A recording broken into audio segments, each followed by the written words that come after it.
Ever get that feeling? Yeah, You know, like someone's watching you. It's kind of creepy, right? Makes you second guess every shadow, everyone walking by. it really is. And look, we all hope we're never in those situations. Right.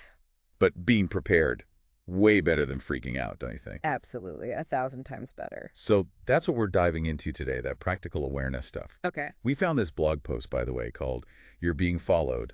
Now What?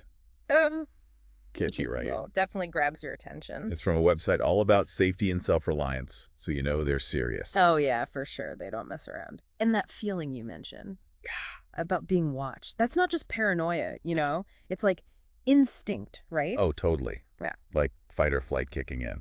Exactly. Our brains are hardwired to react to threats, even hidden ones. But here's where awareness is key. It gives us those extra seconds to choose what to do instead of just like panicking. Makes you feel more in control, I bet. Totally. The author of this post, she actually shares a story, a real-life experience in a Chicago parking garage. Oh, I think I remember reading that one. Yeah, it really highlights this whole idea of awareness. She talks about noticing these little, almost like red flags, Huh. And those flags are so important. It all ties into this idea of baseline awareness, Yeah. which sounds kind of technical, but it's really not. It's just about being familiar with your usual environment. Okay, so like knowing what's normal so you can spot what's not normal. Exactly. So give me an example, like what kind of flags did she notice? Well, so she starts by describing the parking garage pretty deserted, which is already a little, sets off a little alarm bell. Yeah, not a great feeling. Right. And then she sees these two guys just kind of hanging out in their car, like up to no good. Sketchy. Totally sketchy. Probably nothing, but also out of place. I'd be on alert too. Exactly. So those are Yep. like the first little cues. Individually, maybe nothing, but together they form a pattern, right? Right. Okay, but here's the kicker. As she's heading into the store, she sees this other guy, and he's bundled up in a heavy coat and a hat. No way. In Chicago. Yeah, and she even mentions it was like 85 degrees that day. Oh, see, that's just weird. Exactly. Talk about not fitting in. So it wasn't just her being paranoid. It was like her brain picking up on something being really off. Exactly. Her senses were already heightened from those first cues, and this just confirmed it. That's baseline awareness in action. Helps you process information more critically, make safer choices. Okay, so she's in this parking garage, feeling a little freaked out, understandably. Yeah. But she doesn't just leave us hanging. The author actually lays out these really practical tips. Right, which I love. Yeah, and get this, she breaks it down by situation, like what to do if you're on foot versus in your car. That's smart. Because your options change depending on if you're walking or driving. Exactly. So even though the specific actions are different, did you notice how both sections kind of have the same goals in mind? Yeah, totally. It's like they have the same strategic intent. Okay, so break it down for me. What are those shared goals? So first up, confirmation. Before you do anything drastic, you got to make sure you're actually being followed. Right, so it's not just like assuming every car that passes you is tailing you. Exactly. It's about being aware enough to make sure there's a real reason to be concerned. Okay, so once you've kind of confirmed, okay, something's off, what's next? Information gathering. Like on foot, instead about the visual details, what's the person wearing? Can you make out their height? Any, I don't know, like a tattoo or a scar or something? Oh, so if you do need to report it later, you have some specific. Precisely. And if you're driving, same idea, but with the car. Make, model, license plate, those are your priorities. Got it, okay. Confirmation, information. It's like a mental checklist.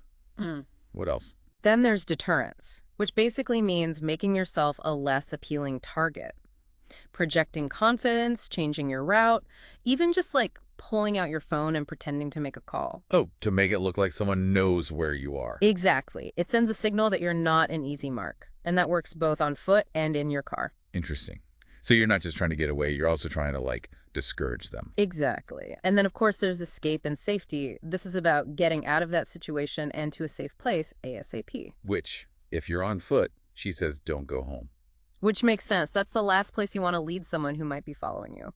Better to head for somewhere public. Exactly. A store, a restaurant, even just a well-lit street with other people around. And if you're in your car, there are some, honestly, kind of clever tactics for losing a tail, like using a roundabout or making a few unexpected turns just to see if they're still on you. Ah, so you can confirm if they're really following you or just going the same way. Exactly. And no matter what, Having your phone ready to call 911, that's just good practice in general. Can't hurt to be prepared.